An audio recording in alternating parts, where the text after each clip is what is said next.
Welcome back to another week of Behind and Beyond. I'm Allison, and this week I get to sit down with Pastor Dave as we dive into Matthew chapter 6. We're going to talk about examining our motivations for serving and for works of righteousness, and then we're also going to talk about how the Lord meets us in the secret and the low places. It's a great conversation. Let's dive in. Hey, Dave, welcome back. This is our third week in a row on the podcast together. Is it really? So, yeah, it is. Yeah. No West Virginia shirt today. I know. I apologize. It's okay. We had a devastating loss. So maybe you were bad luck. Maybe you shouldn't. But back to, I think you and I are starting a college football podcast here. Pitt won. I know. Way to go. It was not like we had Saturday night service. I was in my office prepping and I had it playing on my phone. And when I came back up, it was like the game was almost done. So literally most of the game was happening during the, I left and Pitt was winning big. And then I came back and they still hadn't scored since then, but they won. So yeah. Hooray, 6-0. Me being on a sports podcast would be my husband's biggest surprise of all time and delight. So sports, yeah. Yeah, just a big sport. I'm a big sports fan. I love sports. It's always, doesn't matter. I watch it. If it's on, I watch it. So well, hey, since we've kind of been together for 3 weeks in a row, yes. I thought I'd start us with an icebreaker today. Do you know that about? I do. Yes, I did know that about do you. love yes. icebreakers. Yeah. I try to start most meetings with one if I can. I know I'm in the minority, but I just lean in hard. I feel like you have been in the small group ministry arena in your life. For a Am I right? You gotta have icebreakers. Just 20-some years at this point. So yes, the icebreakers are. Was it an acquired taste, or did you always just sort of love this thing? No, honestly, I think I did always. Well, this is probably deeper than you wanted to know. When I first went to a Bible study, I was not a Christian, and I'd been invited in. And I was very nervous about it and felt like I have nothing to offer. Is this just last year? Or just no, this was a very long time ago. Yeah, that's awesome. So you literally went to a Bible study not being a Christian. Correct. Wow. Yeah, as a freshman in college. Some girls had invited me and I into a small group. So a small group was the primary part of me coming to know Jesus. Yeah, and so I didn't know that. But when I went, I was so anxious about it and so nervous, and kind of in the beginning felt like I cannot even enter this discussion. I don't know how. Mm-hmm. And so the icebreakers were a part of me kind of learning to practice speaking in this group setting like this. And so I think they were a part of me feeling comfortable, even though I know most people hate them in the sense of like it puts you on the spot. I felt like I could answer that way faster than I could answer a question about the Bible. Yeah. So I'd rather talk about if I were a color, what I would be and why, than I would than I knew about the Bible. So that's funny. Yeah. So I think they've always had a dear place. So you have heart. Like an affinity to them because they mattered in your life story. Yeah. That's really, really, really great. Sunday, I just reminded me a quick story in Wexford. Pastor Scott McCabe was doing the host moment, and he did. He's like masterful. He's been on staff for like 40 years. Yeah. Pastoring. Yeah. That's phenomenal, right? And so he did something to like kind of warm up the crowd. He shared his name, which actually isn't his first name, it's his middle name. And then he said, my wife, Missy, and that's not in her name at all. Her name is Virginia. And I was like, he said, so turn around, say hello to someone, tell me your real name, your middle name, or something that isn't your name. And everybody kind of chuckled. That's funny. And everyone turned around. But I looked across the room because I knew the moment he was doing this, someone at one of our services, she hates this part. Whenever any type of any like turn and greet in a service. She does not want to do that. She doesn't want to high five.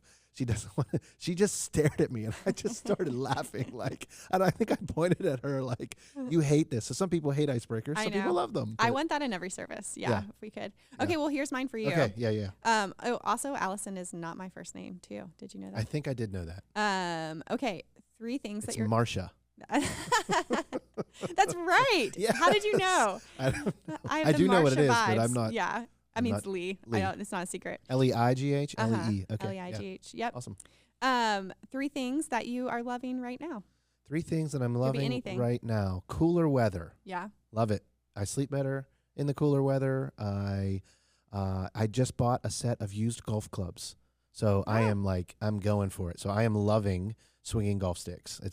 It's like I texted a couple of friends. I caught the fever for whatever reason. I've played Is this baseball. New for you? You've brand never, new. Yeah. I never had time or money to golf, and now that like I'm older and our kids are, it's a different season of life. I'm like, okay, I bought a set like really cheap. I'm not investing a ton of dollars in this, And I swing in my yard, and I went to the driving range once, but loving the colder weather, loving swinging the golf clubs. And I'll give you another sports one.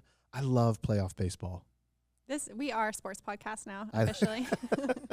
I was going to say I love college football, but we already talked about that. Yeah. But I love college or playoff baseball. There's nothing like October baseball. Every pitch, it's phenomenal. And I mean, I long for the Pirates to be there, and they're going to be someday.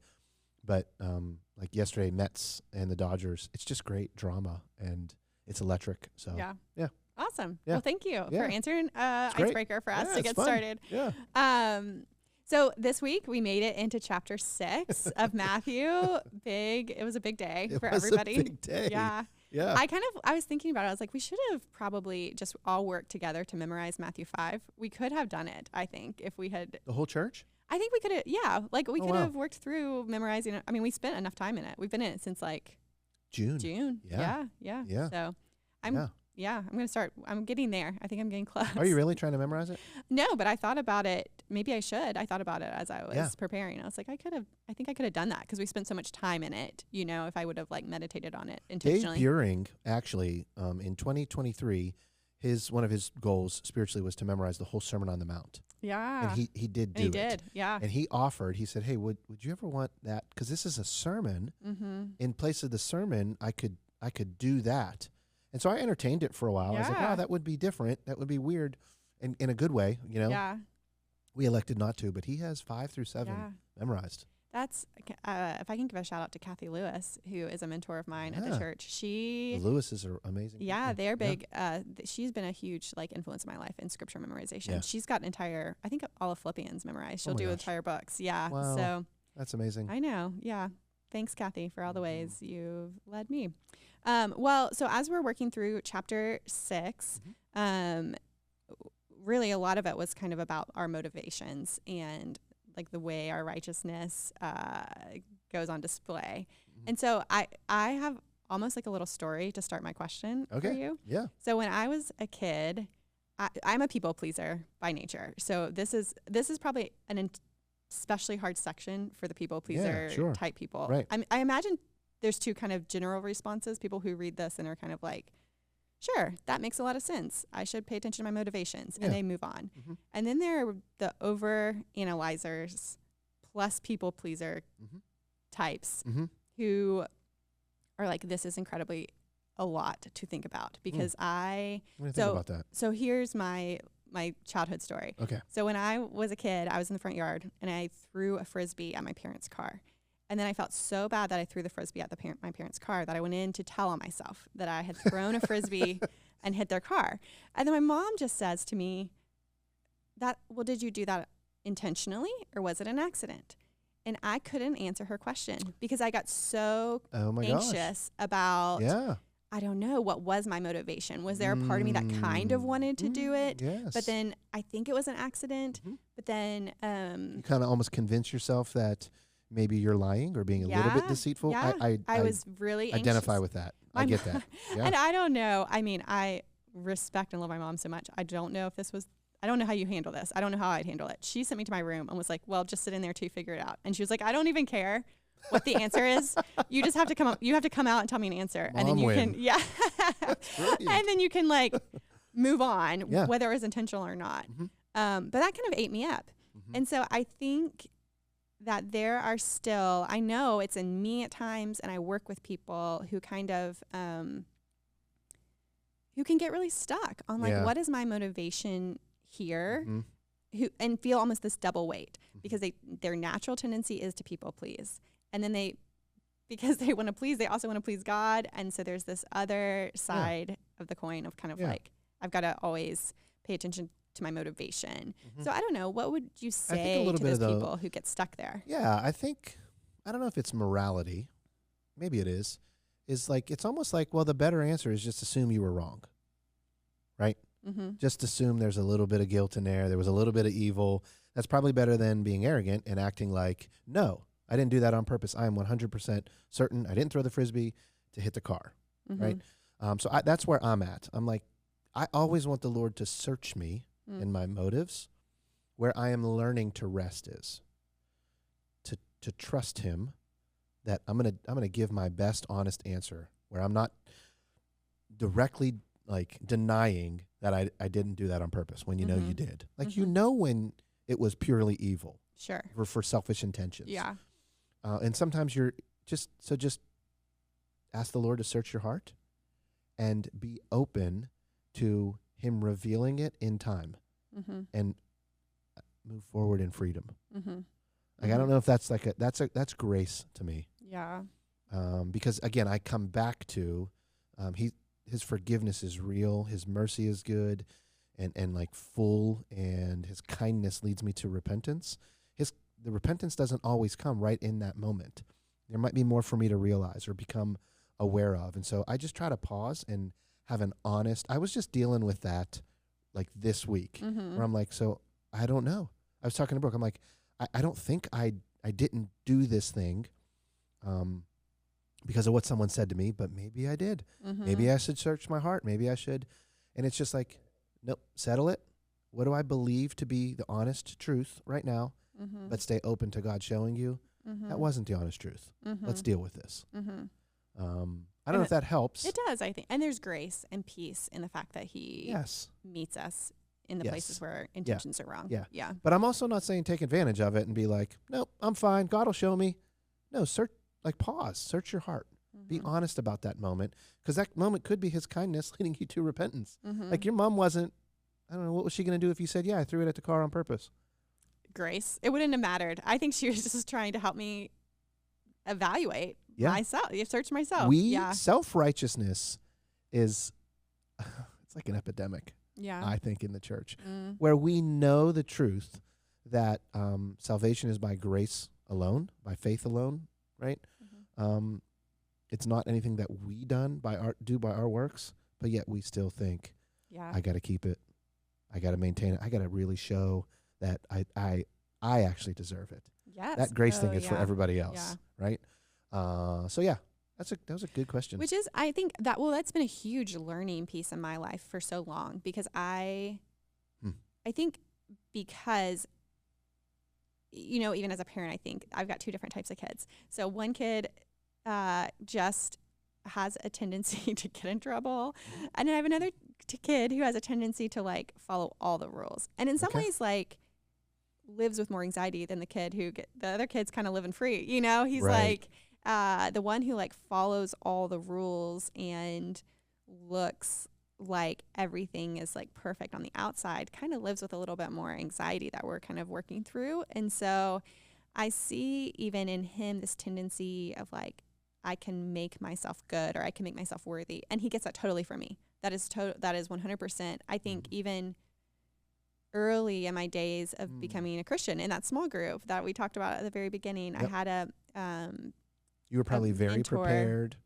I did prepare, yes. Oh, yeah, when everyone else is like, wait, what book are we in? Like, what was the passage? And I thought part of my anxiety was I wasn't going to be able to show up and perform, right? Right. So, but I had a mentor who really pulled me aside and was kind of like, this is, years later, after I had like grown enough spiritually to have this conversation, but she talked about how it's really a form of idolatry in my life, that my performance is going to be enough to save me. Right. And so that's been something I've worked through. This idea that I can perform perfect enough and maintain that standard. And have good enough motivations even all the time. That even I can get my heart exactly right. Way to bring it back to this passage.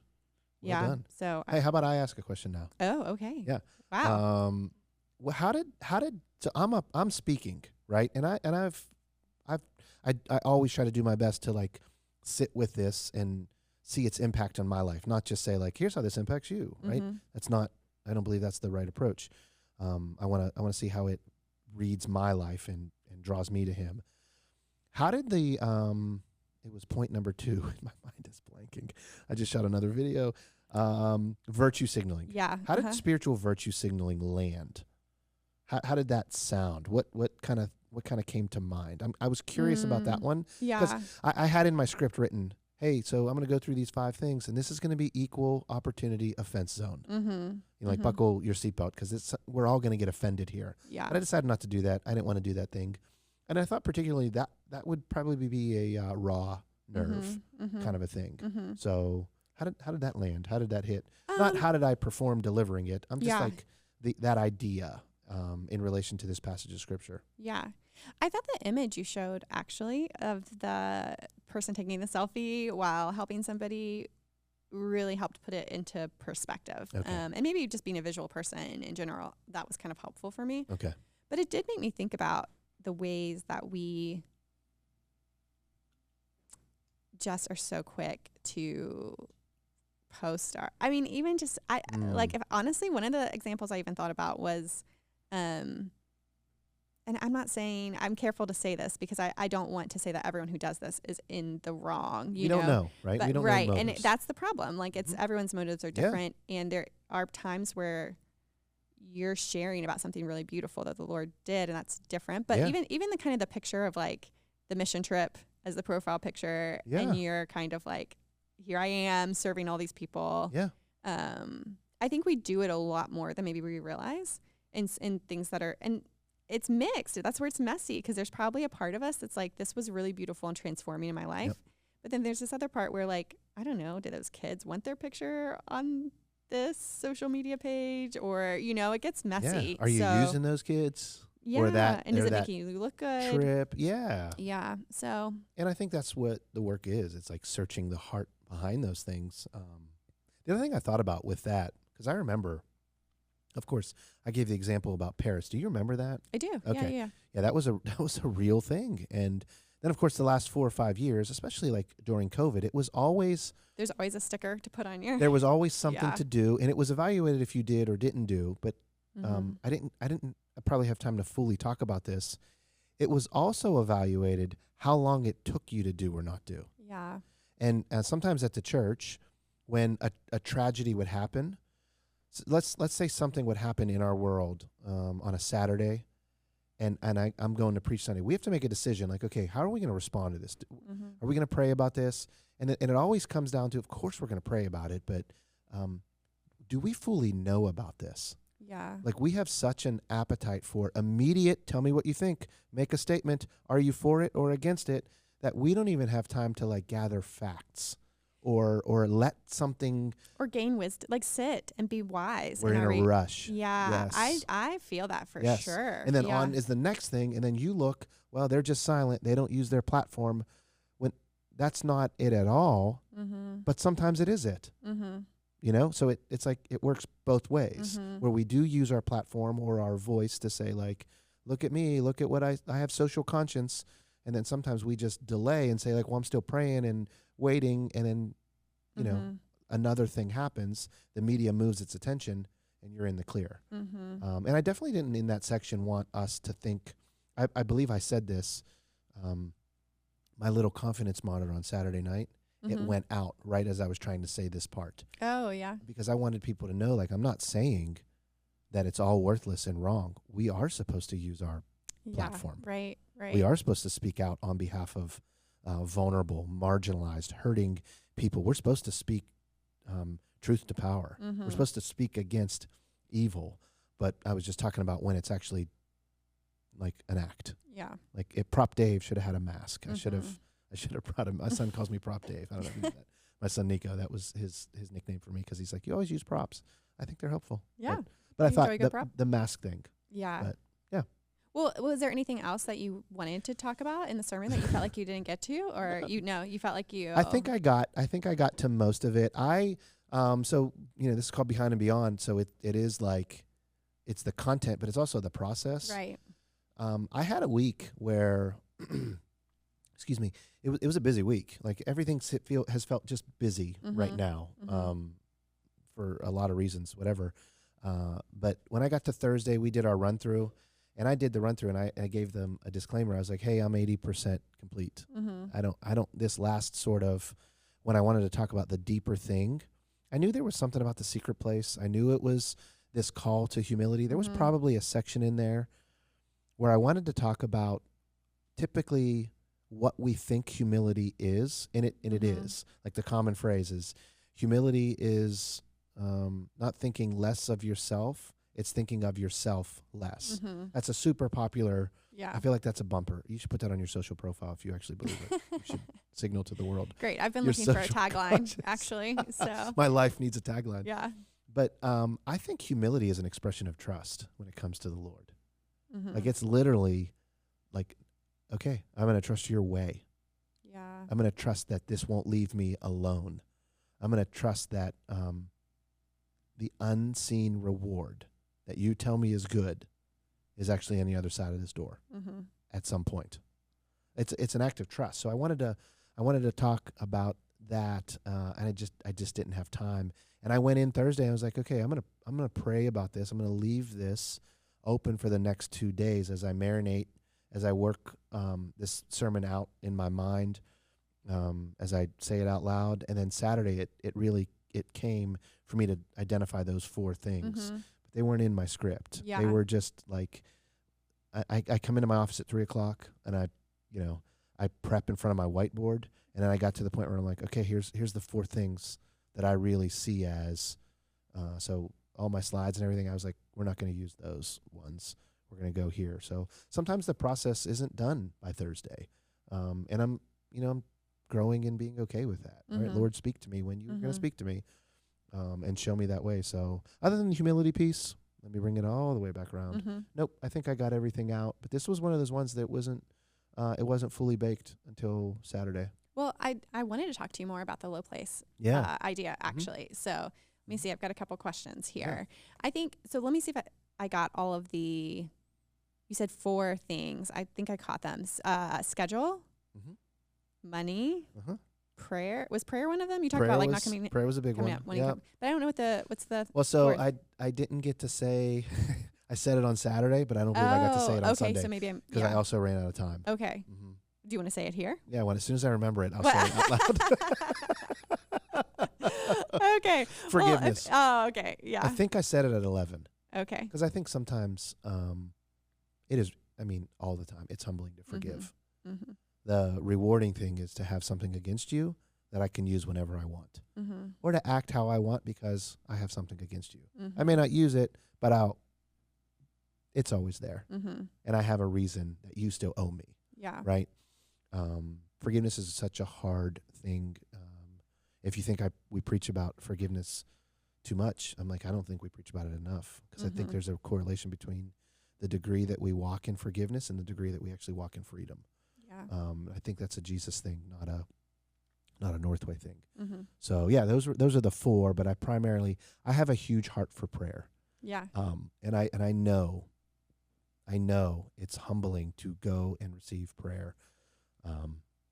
But I think it's so important. I think there are such deep needs and deep pain that we are all carrying, and we're not supposed to just carry those alone. I think I shared a story of somebody who prayed with me.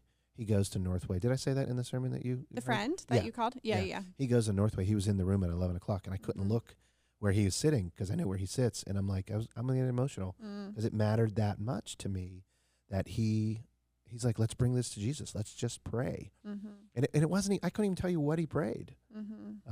Maybe I could remember one phrase. But someone joined in with you. He joined in with me. Yeah. Yeah. And then now I'm like, okay, I'm not alone. I also don't feel like I've got to hide this thing. I think we say the word when people say, how are you doing? Great. Living the dream. I just don't think that's always true. And I'm not saying we're always like, hey, let me give you 3 hours worth of my pain. It's not always that. But we've got to have people that we share our prayer needs with. And if not in church, like where? Yeah. So that was big on my heart. Yeah. I wanted to press in a little bit maybe on some of those, even from the perspective of a parent. I think when I think about the scheduling piece, especially, I know I fight so much pressure to have my kids in all these activities for their ongoing development. And this is what love is kind of like making sure they're well-rounded, and we're like, but it challenges me to think about, but am I discipling them in the low places, or am I helping them think this is what we value and this is how we get ahead? I'm curious as a parent how you navigate that tension. Sometimes I think our schedules are so busy and we're teaching our kids that fullness is the answer, that they're afraid of quiet. Yeah.